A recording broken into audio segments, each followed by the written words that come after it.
بسم اللہ الرحمن الرحیم۔ السلام علیکم ورحمۃ اللہ وبرکاتہ۔ اللہم صلی علی محمد وعلی آل محمد۔ آسان ترجمہ قرآن مفتی محمد تقی عثمانی صاحب، سورہ البقرہ، آیت نمبر 249۔ فلما فصل طالوت بالجنود قال ان اللہ مبتلیکم بنہر فمن شرب منہ فلیس منی ومن لم يطعمه فإنه مني إلا من اغترف غرفة بيده فشربوا منه إلا قليلا منهم فلما جاوزه هو والذين آمنوا معه قالوا لا طاقة لنا اليوم بجالوت وجنوده قال الذين يظنون أنهم ملاقو الله كم من فئة قليلة غلبت فئة كثيرة بإذن اللہ واللہ مع الصابرین۔ چنانچہ جب طالوت لشکر کے ساتھ روانہ ہوا تو اس نے لشکر والوں سے کہا کہ اللہ ایک دریا کے ذریعے تمہارا امتحان لینے والا ہے۔ جو شخص اس دریا سے پانی پیے گا وہ میرا آدمی نہیں ہوگا، اور جو اسے نہیں چکھے گا وہ میرا آدمی ہوگا، الا یہ کہ کوئی اپنے ہاتھ سے ایک چلو بھر لے تو کچھ حرج نہیں۔ پھر ہوا یہ کہ ان میں سے تھوڑے آدمیوں کے سوا باقی سب نے اس دریا سے خوب پانی پیا۔ چنانچہ جب وہ یعنی طالوت اور اس کے ساتھ ایمان رکھنے والے دریا کے پار اترے تو یہ لوگ جنہوں نے طالوت کا حکم نہیں مانا تھا کہنے لگے کہ آج جالوت اور اس کے لشکر کا مقابلہ کرنے کی ہم میں بالکل طاقت نہیں ہے۔ مگر جن لوگوں کا ایمان تھا کہ وہ اللہ سے جا ملنے والے ہیں، انہوں نے کہا کہ نہ جانے کتنی چھوٹی جماعتیں ہیں جو اللہ کے حکم سے بڑی جماعتوں پر غالب آئی ہیں، اور اللہ ان لوگوں کا ساتھی ہے جو صبر سے کام لیتے ہیں۔ یہ دریائے اردن تھا، اور یہ امتحان بظاہر یہ دیکھنے کے لیے لیا گیا تھا کہ لشکر کے کتنے لوگ ہیں جو اپنے امیر کی اطاعت کا ایسا جذبہ رکھتے ہیں کہ اس پر اپنی خواہشات کو بھی قربان کر دیں، کیونکہ اس طرح کی جنگ میں ایسی مضبوط اطاعت کے بغیر کام نہیں چلتا۔ وَلَمَّا بَرَزُوا لِجَالُوتَ وَجُنُودِهِ قَالُوا رَبَّنَا أَفْرِغْ عَلَيْنَا صَبْرًا وَثَبِّتْ أَقْدَامَنَا وَانصُرْنَا عَلَى الْقَوْمِ الْكَافِرِينَ۔ اور جب یہ لوگ جالوت اور اس کے لشکروں کے آمنے سامنے ہوئے تو انہوں نے کہا، اے ہمارے پروردگار، صبر و استقلال کی صفت ہم پر انڈیل دے، ہمیں ثابت قدمی بخش دے، اور ہمیں اس کافر قوم کے مقابلے میں فتح و نصرت عطا فرما دے۔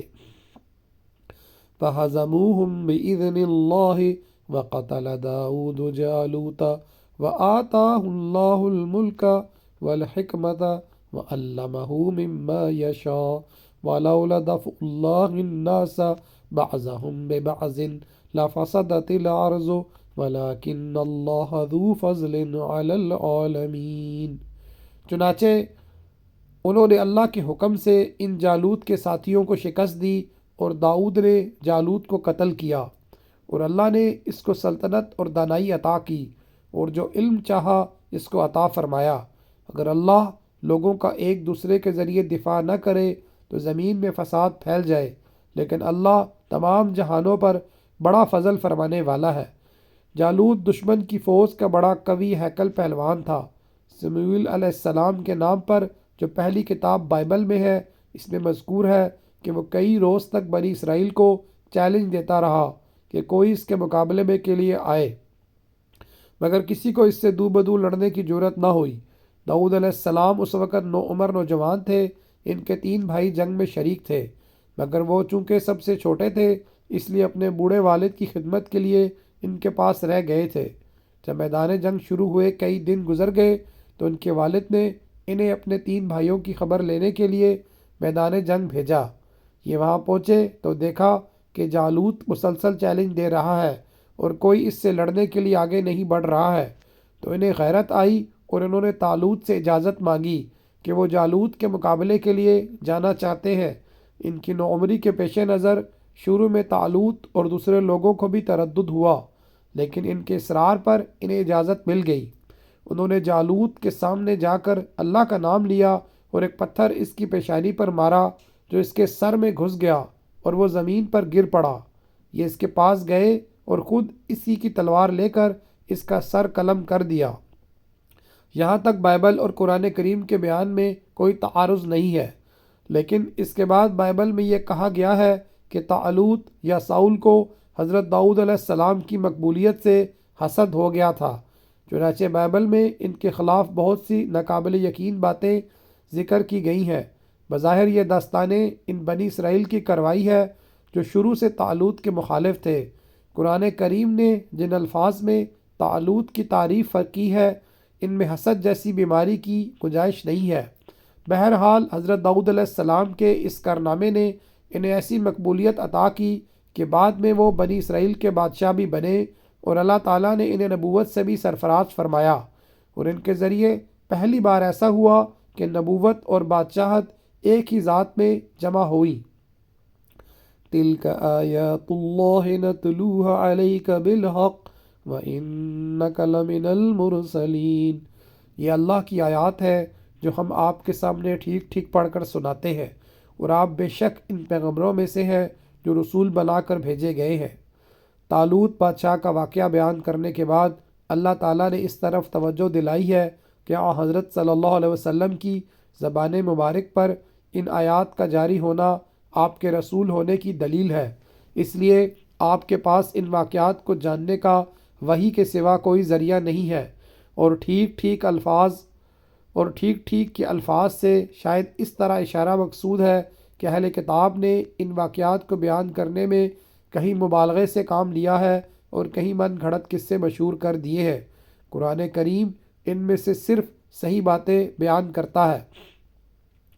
تِلْكَ الرُّسُلُ فَضَّلْنَا بَعْضَهُمْ عَلَى بَعْضٍ مِّنْهُمْ مَنْ كَلَّمَ اللَّهُ وَرَفَعَ بَعْضَهُمْ دَرَجَاتٍ وَآتَيْنَا عِيسَى ابْنَ مَرْيَمَ الْبَيِّنَاتِ وَأَيَّدْنَاهُ بِرُوحِ الْقُدُسِ وَلَوْ شَاءَ اللَّهُ مَا اقْتَتَلَ الَّذِينَ مِن بَعْدِهِم مِّن بَعْدِ مَا جَاءَتْهُمُ الْبَيِّنَاتُ وَلَكِنِ اخْتَلَفُوا فَمِنْهُم مَّنْ آمَنَ وَمِنْهُم مَّنْ كَفَرَ وَلَوْ شَاءَ اللَّهُ مَا اقْتَتَلُوا وَلَكِنَّ اللَّهَ يَفْعَلُ مَا يُرِيدُ۔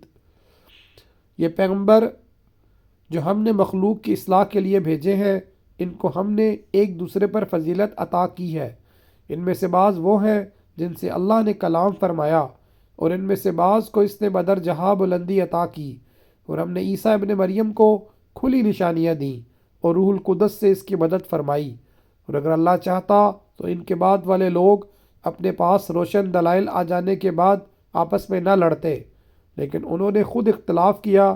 چنانچہ ان میں سے کچھ وہ تھے جو ایمان لائے اور کچھ وہ جنہوں نے کفر اپنایا، اور اگر اللہ چاہتا تو وہ آپس میں نہ لڑتے، لیکن اللہ وہی کرتا ہے جو وہ چاہتا ہے۔ مطلب یہ ہے کہ تھوڑی بہت فضیلت تو مختلف انبیاء کرام علیہ السلام کو ایک دوسرے پر دی گئی ہے، لیکن بعض انبیاء کرام علیہ السلام کو دوسروں پر بدر جہاں زیادہ فضیلت حاصل ہے، اور یہ نبی کریم صلی اللہ علیہ وآلہ وسلم کی طرف ایک لطیف اشارہ ہے۔ یہ مضمون پیچھے آیت نمبر 87 میں آ چکا ہے۔ تشریح کے لیے اس آیت کا حاشیہ ملاحظہ فرمائیے۔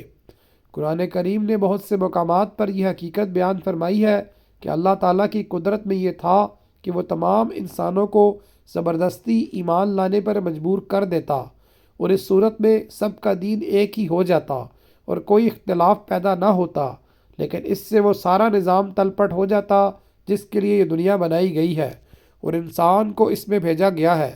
انسان کو یہاں بھیجنے کا مقصد اس کا یہ امتحان لینا ہے کہ اللہ کے بھیجے ہوئے پیغمبروں سے ہدایت کا راستہ معلوم کرنے کے بعد کون ہے جو اس ہدایت پر اپنی مرضی سے چلتا ہے، اور کون ہے جو اس کو نظر انداز کر کے اپنی من گھڑت خواہشات کو اپنا رہنما بناتا ہے۔ اس لیے اللہ نے زبردستی لوگوں کو ایمان پر مجبور نہیں کیا۔ چنانچہ آگے آیت نمبر 256 میں صراحت کے ساتھ یہ بات کہہ دی گئی ہے کہ دین میں کوئی زبردستی نہیں ہے، حق کے دلائل واضح کر دیے گئے ہیں۔